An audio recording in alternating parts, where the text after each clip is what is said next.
What is up guys, Blue Spooky here.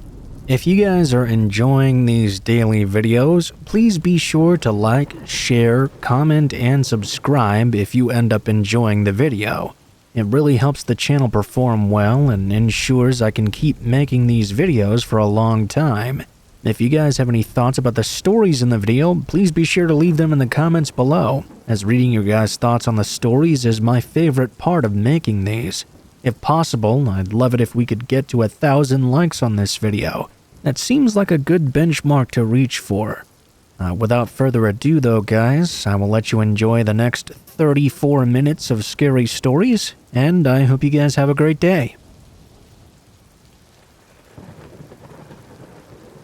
There are urban legends all over the Appalachian Trail. Way too many to count, and even more than an enthusiast could possibly explore in a year.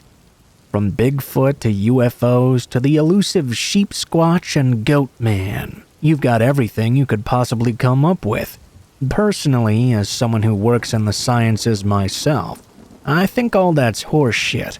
Pardon my language. Until recently, I was sort of fed up with all these urban legends.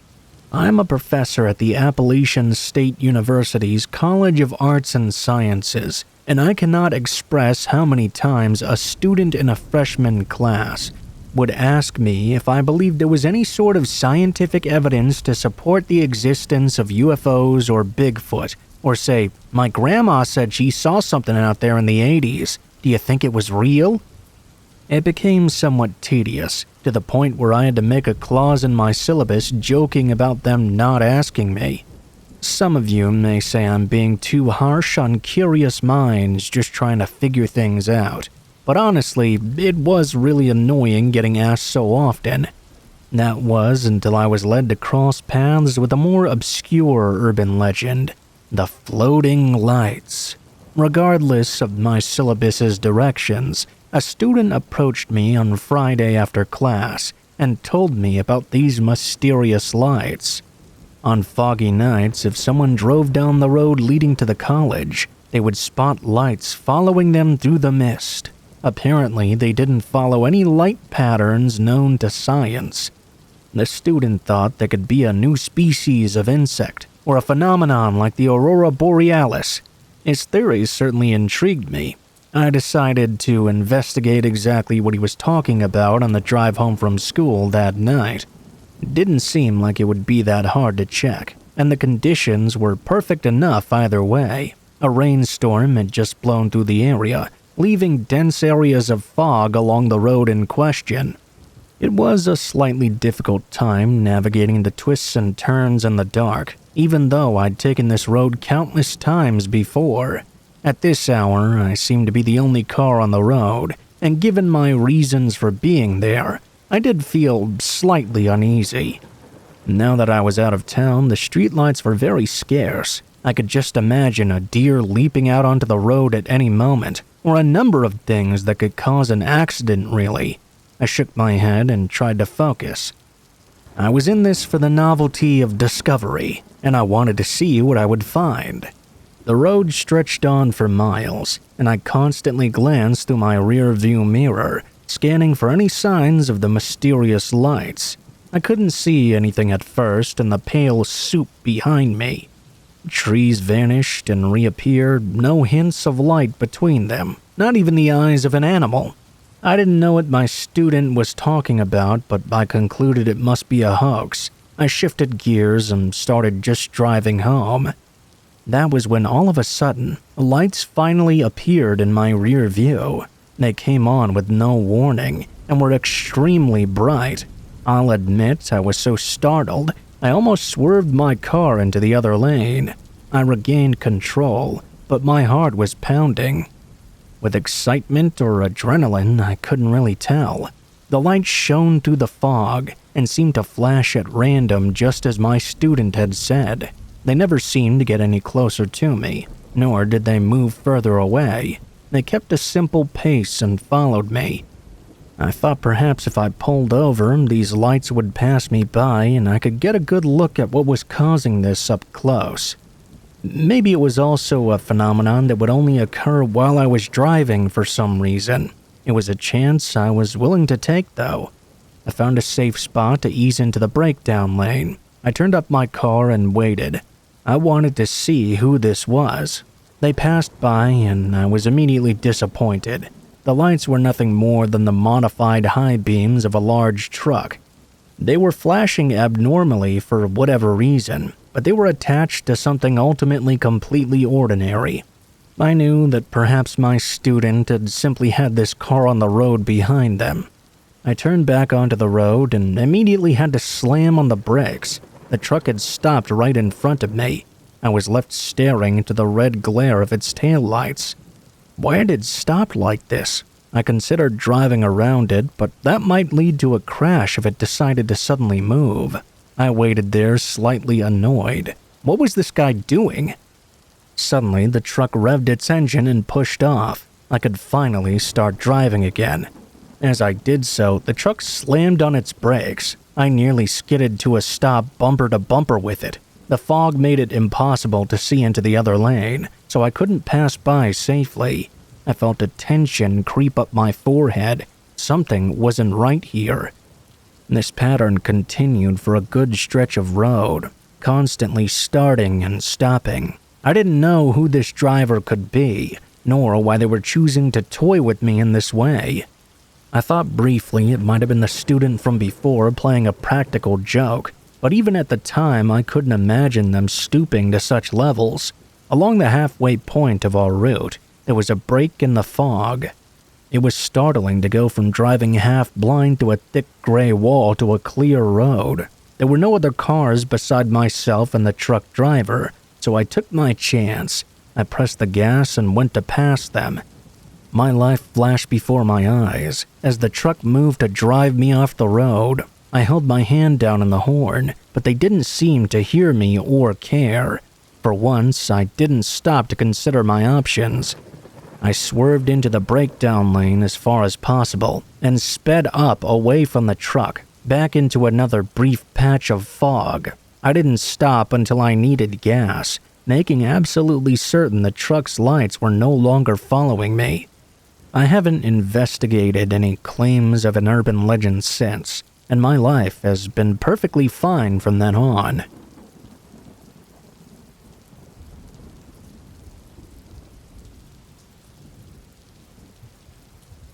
I used to work overnights at a 24-hour Dunkin Donuts. I'm not sure whose idea it was for us to be open 24 hours, but nobody ever came in late at night anyways, at least not out to the location I worked at. It was actually kind of nice though. I never really had to do all that much work. By the time I left, the morning employees would be there, and they would take care of the actually busy time in the morning. And that's when everybody would be grabbing coffee and donuts before work. But I didn't really have to worry about that. I would just help the very few people that got coffee late in the night and overnight hours. One night I was working and obviously by myself. I think it was about 2 o'clock in the morning or so. At this time, we hadn't had any customers in quite a few hours. I was just chilling behind the counter, sort of in the back, when I heard the door open. I moved closer to the counter to see who was there. I expected a customer to come up and order something, but instead, the first thing I saw was a man walking through the lobby and sitting down at a table. The guy never faced me directly. He was looking in the opposite direction the whole time, so I didn't really see his face. He was wearing a sweatshirt with a hood and was looking at the ground. He sat down at a table facing completely away from me. I found his behavior to be slightly suspicious, but I wasn't going to freak out or anything. I stood there for about a minute, just in case he came up to order something. Instead, he just stayed there. I couldn't tell if he was on his phone or what. That's what I assumed he must have been doing, because he was just looking down at the table. It became very apparent he was not going to get up or try to order anything. I moved away and went a little bit more into the back area, where I could go chill on my phone or whatever.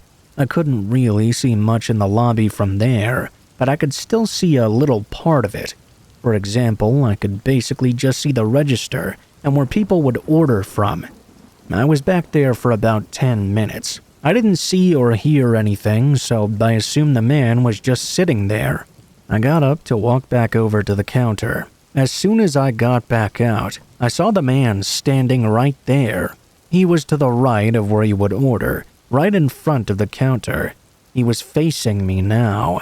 I saw he had very long hair coming down the front of his face. It was a very creepy sight. I couldn't see any part of his actual face because it was completely covered by his hair. Was he trying to scare me or something? I walked over to the man and asked if I could help him. Instead of ordering something or even answering me, the man suddenly jumped over the counter. I quickly moved to the side and away from him. Now that he was on the employees only side of the counter, he started to run at me. As he got close, he reached out to grab me. I moved away just in time though. I ran for the door and fled the building. To my surprise, the man did not chase me outside. He remained in the restaurant. I went to my car, which was the only vehicle in the parking lot. I got inside, locked the doors, and then called the police. I waited in my car for them to arrive.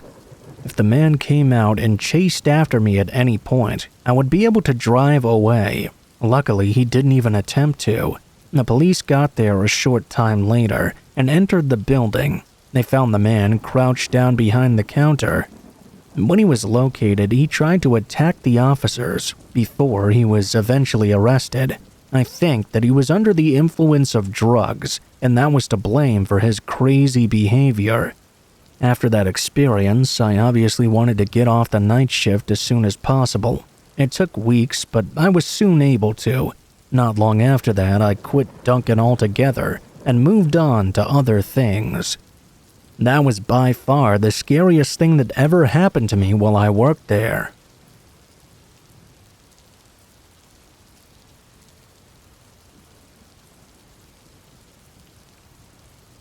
For the most part, we were good kids back in high school. We never hit up the big parties and never got into any trouble. We usually spent most of our weekends just hanging out in the basement playing board games or sitting around together in the backyard. On one specific night, I had a bunch of people over to my house. More people than usual. It was a beautiful night and we were all sitting outside together, just chatting away and enjoying each other's company. When it started to get dark out, one of my friends suggested we play Manhunt. For anyone who doesn't know, it's basically just hide and seek for adults. It's usually played in teams. I made sure I was partnered up with Sarah. At the time, I was really crushing on her hard, and I thought this game was the perfect chance to spend some time alone with her. I lived in a small suburban town, and everyone on my street knew each other. We would play Manhunt quite a lot, so the neighbors knew if they saw us running through the yard, it wasn't that big a deal. Now, I know that seems insane to some people, but coming from a town as small as mine, it wasn't really an issue. People were just a lot more trusting back then, I guess. Sarah also liked me at the time, so we successfully partnered up. Everyone else partnered up as well, and once we had all of our teams, we drew straws to see who the seekers would be. It wasn't us. I was so excited and a little bit nervous to be alone on such a dark night with Sarah. The two seekers went to the garage and started counting to 100. All the hiders scattered throughout the street and started to look for good spots. To make the game more interesting, we added a little bit of a wrinkle. Instead of making it back to a safe location inside the garage, there was a small flag each team would have to retrieve. Once they retrieved it and successfully hid for a certain period of time, the seeking team would lose. It was like a hybrid version of hide and seek and capture the flag. There were various smaller rules as well, but they weren't very important. I noticed some of my friends starting to head into the backyards of some houses. That's where most of the good spots were, so of course they would look there first.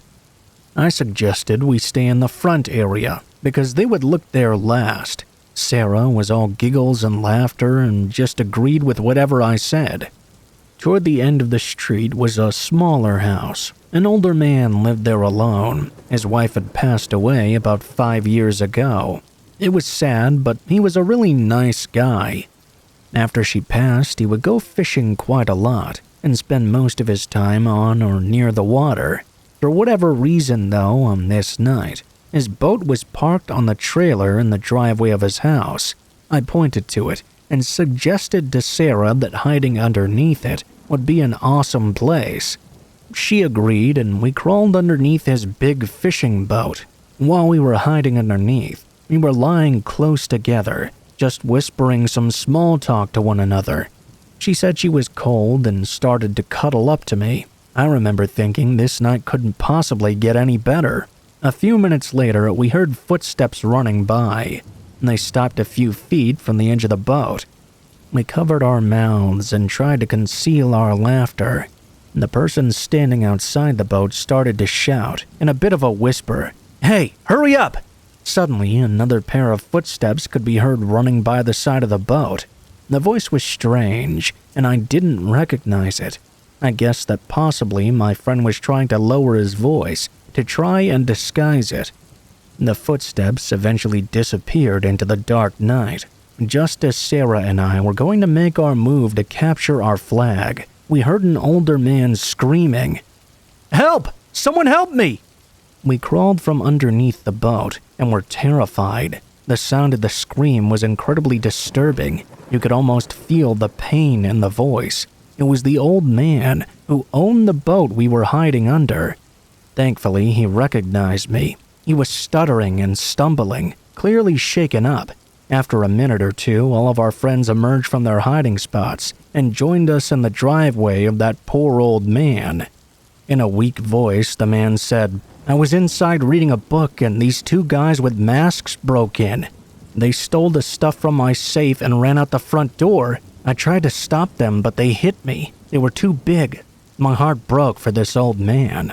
We ran back to my parents' house and had my mom call the police. They questioned Sarah and I the most, since we had witnessed the two men running by. Unfortunately, from our vantage point, we didn't really see anything. I'm not sure if they ever caught those two men. The police think it was someone who must have known the man. His large dog didn't even bark when they came in. We kinda just went on with our lives after this, and by the following weekend we were already hanging out again. I will say that we never did play Manhunt again. Maybe it was subconscious, or maybe we outgrew it. The only reason why I'm writing this story now is because this past weekend my parents reminded me of when we used to play Manhunt. The memory flooded back into my mind. I asked my parents if they knew anything about the story. The only detail that they found out was from the old man. What we didn't know at the time was that the two men had been heavily armed. Thinking back on it now, it's even more scary. Sarah and I were only a few feet away from two very dangerous men committing an armed robbery. It was an eye-opening event for me. Even in a quiet suburban neighborhood, the darkest characters can still lurk in the shadows.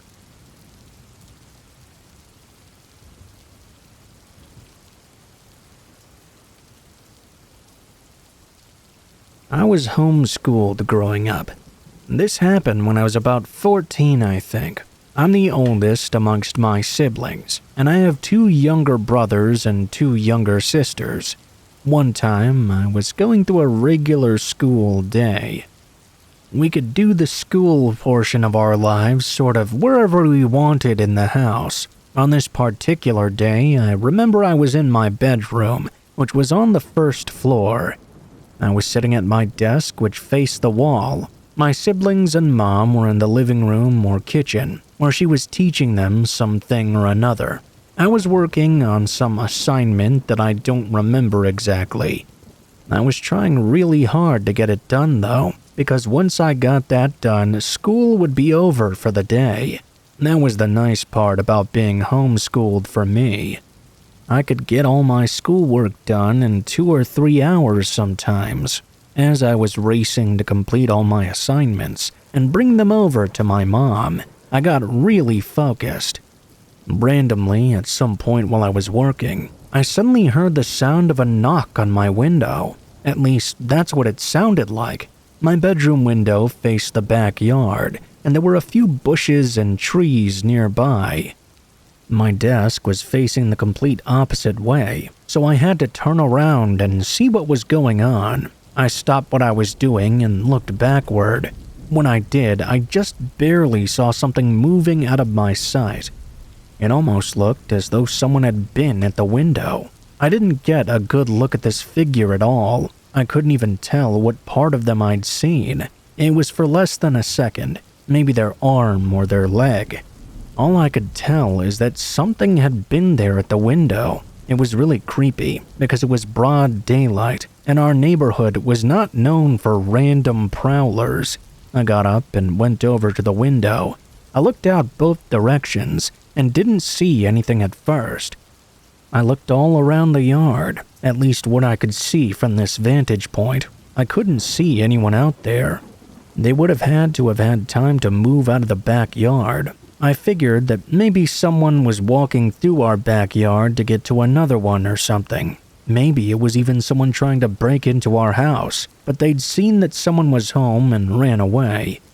I found that to be unlikely, but it was still a creepy thought.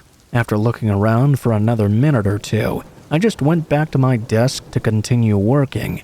I went back to my homework, and soon I was focused on that again. I would say about 5 or 10 minutes went by. I was still at my desk when all of a sudden I got a terrible feeling. It was the feeling that I was being watched.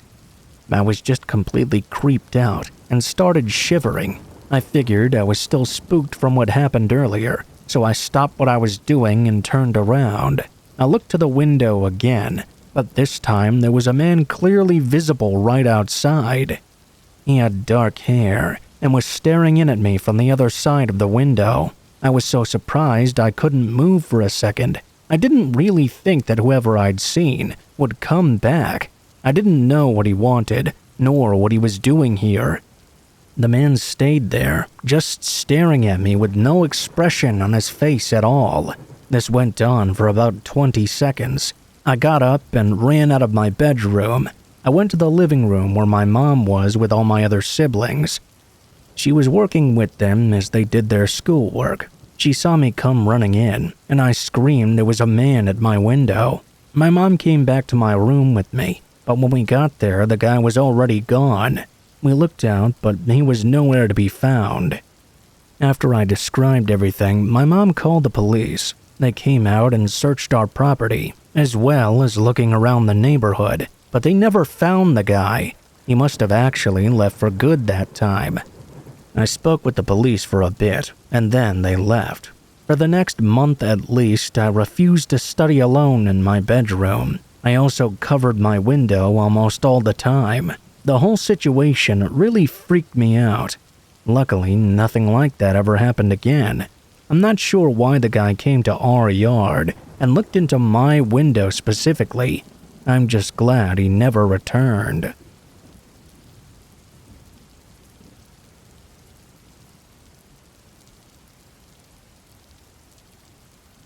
"5 years ago, when I was in college, I went on a spring break trip. I was traveling with my best friend Mackenzie, who was also my roommate. We chose to go to New Orleans on this year. Neither of us had ever been there before. When we got there, we both checked into our hotel room. It was right on the edge of downtown, and just about average. We were both students, so we couldn't really afford anything that fancy. We were staying there for almost a week and had a lot of things planned. The first couple of nights we went out to some bars and restaurants. I think it was about the third day that we were there that I started getting these creepy text messages out of nowhere. It started with a simple message on my phone that only said, "Hey." When I asked who it was, they didn't answer. They told me to come outside though. I thought it was the wrong number and told them that, but then they mentioned me by name. They said they were in New Orleans as well. I was really creeped out by this. I talked with Mackenzie about it, and we couldn't think of who it could possibly be. At this point, it was still pretty early in the night. Kenzie and I were going out, so after we left, we were at this bar. It was pretty busy. I noticed that I received another text when I was there. The text from the person said that they were also at the bar with me, and they could see me right now. This was really creepy, obviously, because nobody knew we were there other than us two. I knew now this was no joke. I wondered who this could be, but it could have been anyone inside there. The place was so busy that there was no way of knowing who it was. I texted back, asking who was bothering us, but that one didn't get the response I had been hoping for. What they sent back said, "Go out back and you'll find out."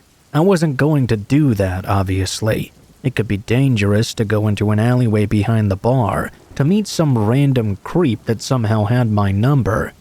I didn't respond. Instead, I looked around carefully, hoping to see someone staring at me in a creepy way or something else obvious. I really couldn't tell, though. I showed the text to Kenzie, and we decided to leave. We had been there for a while already, so it was around the time to head back anyways. We left the bar and walked back to our hotel, which was about a 10-minute walk. On the way back, I was very careful. I kept looking behind us and around us. I didn't notice anything unusual. There were other people walking on the sidewalk, but there was no way of knowing if it was the person or not. It was a straight shot back to the hotel, and there were a decent number of people walking with us. We got back to the hotel and went right up to our room. I was going to go to bed pretty soon. In the meantime, I was just sitting there scrolling through my phone. About 15 minutes after getting back, suddenly someone knocked on the door. I didn't want to get up and answer it. I had a feeling it was the guy who was texting me. I checked my phone, but there were no new messages on it. Whoever it was then tried entering the room, but the door was already locked. I walked over to the door to see who was doing this, but by the time I got there, the person already fled. I couldn't see anybody at all. I even opened the door a crack and looked around in the hallway, but nobody to be seen. I went back inside and was talking with Mackenzie for a little while. We were discussing this whole ordeal. That's when I started getting more texts. First, they said, "You should have answered your door." Then they were telling me to come out of my room right now. This had gone too far. I called the police and told them I thought I was being stalked and somebody was trying to enter my hotel room. They said they would be there in about 5 minutes.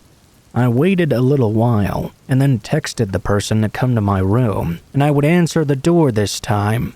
They did end up coming back to the door and knocking on it again.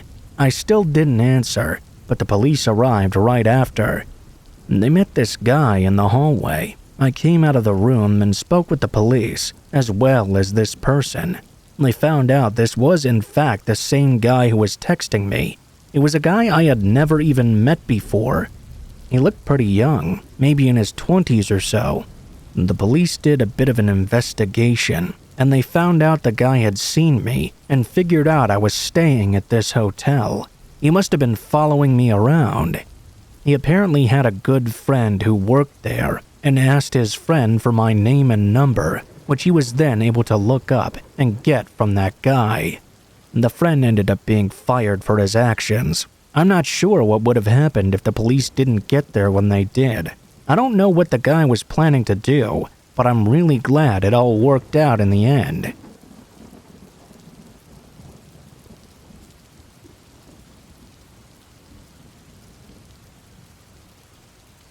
When I was a kid, we moved around quite a bit. My dad was always changing locations for his job, and I sort of got used to it.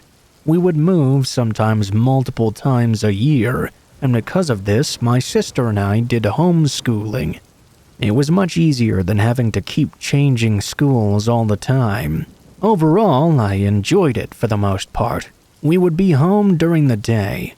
Overall, I enjoyed it. For the most part, we would be home during the day, but one time something really creepy happened. I remember that it was not that long after we'd moved into another new house. We lived in a number of different kinds of houses, but most of them were pretty average. We never really had a big house or a really small one either. This one had 2 floors and a basement, and was pretty standard. I was doing school in the family room. My mom was upstairs with my sister, I believe. I was around 10 or 12 years old, and my sister would have been about 4 or 5.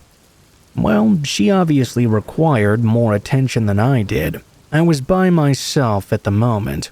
The family room was at one end of the house. I was sitting on the couch we had in there. The basement door was at the end of that room. I was looking down at my book reading when I suddenly heard the sound of the basement door opening. At first, I assumed it was my mom. I mean, who else could it have been? I was pretty invested in the section I was reading, so I wasn't really giving it much thought. After a second or two, though, I realized my mom was upstairs with my sister. That couldn't be her. I looked over and suddenly felt really nervous. I saw somebody I'd never seen before enter the family room. They were 20 feet away from me. I jumped up from the couch and ran out of the room. I'm not sure if the person saw me or not. I only just caught a glimpse of them exiting the doorway. It looked like a man, but beyond vague features, I couldn't really tell much. I ran to the other side of the house and wanted to go upstairs. For some reason, I panicked, though, and went into a bathroom instead. I'm not really sure what I was thinking looking back on it. I just know that I ran in there and locked the door behind me. When I did, I felt a little bit safer. I didn't know what to do, though.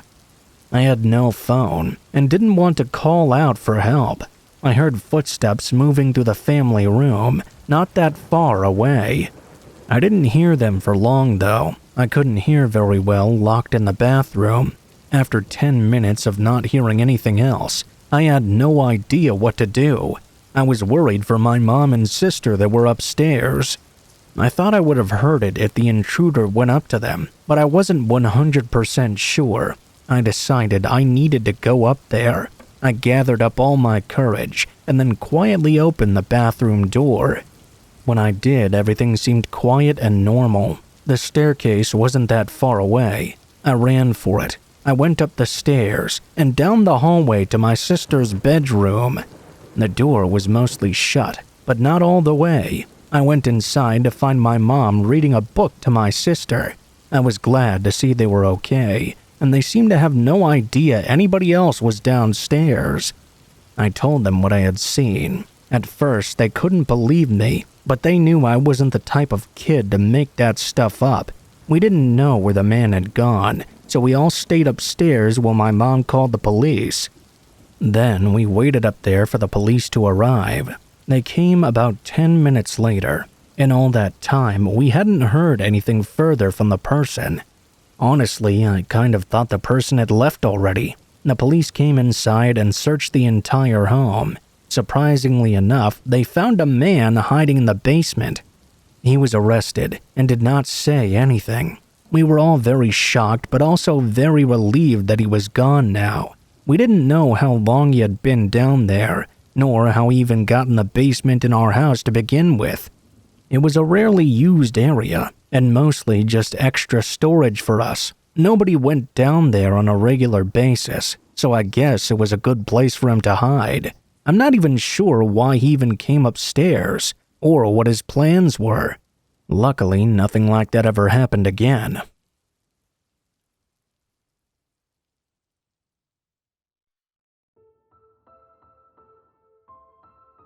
What is up, guys? Blue Spooky here. Thank you guys so much for watching, especially if you made it this far to the end of the video. If you liked the video, please be sure to like, share, comment, and subscribe if you feel so inclined. If you have any feedback for me as well, be sure to leave that in comments below the video. If you guys have a story you'd like to send in, or if you'd like to contact me for any reasons, There will be links to my social media in the description below the video, including my Facebook, Gmail, and Twitter accounts. Go ahead and send me a message on any of those, and I'll try to get to you as soon as possible.